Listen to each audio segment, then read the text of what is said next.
Akkuma baay'een keessan dhageessanii jirtan guyyaa har'aa kana firiin qormaataa kutaa 12ffaa bara 2015 gadhiifamee jira.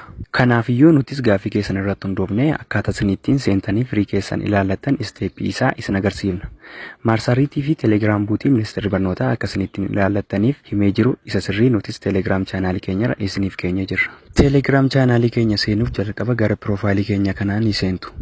Linkii baa'u keenya irra jiru kana tuquun maay teelegiraam chaanaal iddoo jedhu kana ni tuqtu. Erga gara teelegiraam chaanaalii keenyaa seentanii maxxansuma fuuldura kana irratti isiniif mul'atu kana irratti karaawwan isin ittiin firii keessan ilaallachuu dandeessan isiniif himnee jirra. Karaa weebsaayitii ilaaluu yoo barbaadan liinkii argaa jirtan kana irratti ni tuqtu. Iddoo registration number jedhu kanatti registration numberii keessan ni guuttu. Iddoo first name jedhu kana irratti immoo maqaa keessan spellingiitiin registration ID keessan irra jiru ni barreessitu. Sana booda check result jettu. Yoo inni isin didate namoonni baay'een amma seenanii ilaallachaa waan jiraniif biizii ta'uu danda'a waan ta'eef irra deddeebitanii yaaluu qabdu.